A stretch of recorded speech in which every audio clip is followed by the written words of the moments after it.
Strange but true stories, tales from the light side, the dark side, and the other side.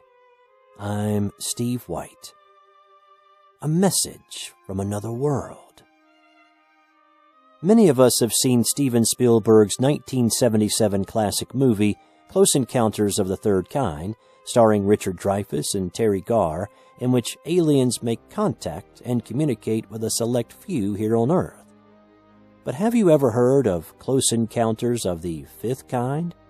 No, it's not the sequel to the movie that you never heard of. Instead, according to the scale developed by astronomer and UFO researcher J. Allen Hynek, a close encounter of the fifth kind is defined as direct communication between aliens and humans. There are many who believe that what happened on November 26, 1977, in the southern part of England was exactly that. It was a frigidly cold Saturday evening. Just past 5 o'clock, families sat down to watch the news on the Independent Broadcasting Authority's news bulletin. Children were anxious to watch the cartoons that followed immediately after.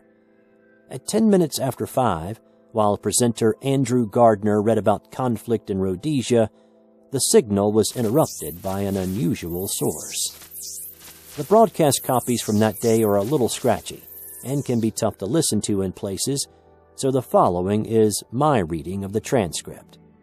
It sounded something like this. Rhodesian nationalist leader Bishop Abel Muzorewa has accepted Mr. Smith's offer to negotiate an internal settlement based on one man, one vote. But, he says, there are conditions. These include stopping the execution of all captured prisoners of war, allowing Europe to take negotiations.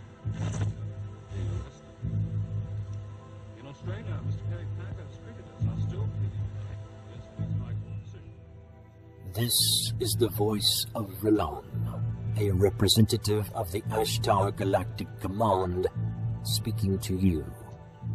For many years you have seen us as lights in the skies. We speak to you now in peace and wisdom, as we have done to your brothers and sisters all over this, your planet Earth. We come to warn you of the destiny of your race and your world, so that you may communicate to your fellow beings the course you must take to avoid the disaster which threatens your world and the beings on our worlds around you. This is in order that you may share in the Great Awakening as the planet passes into the new age of Aquarius. The new age can be a time of great peace and evolution for your race, but only if your rulers are made aware of the evil forces that can overshadow their judgments. Be still now and listen, for your chance may not come again. All your weapons of evil must be removed. The time for conflict is now past, and the race of which you are a part may proceed to the higher stages of its evolution if you show yourselves worthy to do this. You have but a short time to learn to live together in peace and goodwill. Small groups all over the planet are learning this and exist to pass on the light of the dawning new age to you all. You are free to accept or reject their teachings, but only those who learn to live in peace will pass to the higher realms of spiritual evolution. Hear now the voice of Vrillon, a representative of the Ashtar Galactic Command, speaking to you. Be aware also that there are many false prophets and guides operating in your world. They will suck your energy from you, the energy you call money, and will put it to evil ends and give you worthless dross in return. Your inner divine self will protect you from this. You must learn to be sensitive to the voice within that can tell you what is truth and what is confusion, chaos, and untruth.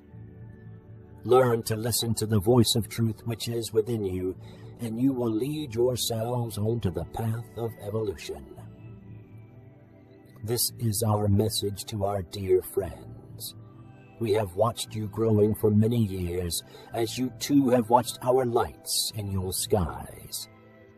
You know now that we are here, and that there are more beings on and around your Earth than your scientists admit. We are deeply concerned about you and your path towards the light, and will do all we can to help you. Have no fear. Seek only to know yourselves, and live in harmony with the ways of your planet Earth. We of the Ashtar Galactic Command thank you for your attention.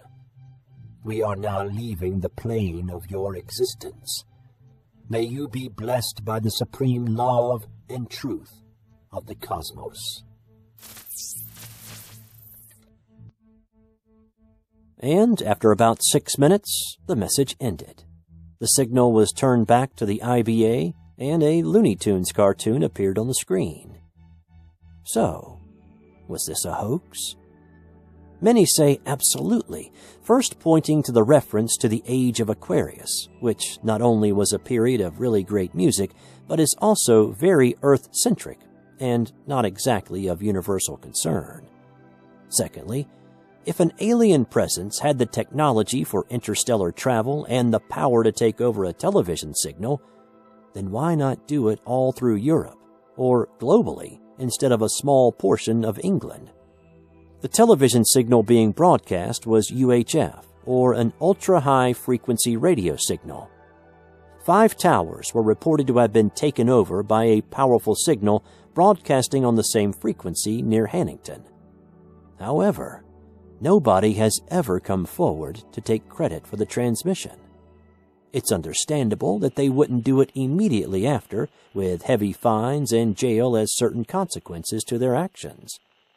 Now 40 years since this incident, the mystery still remains as to who really was responsible. Whoever, or whatever it was interrupting the signal that night, it certainly has provided us with a very strange but true story.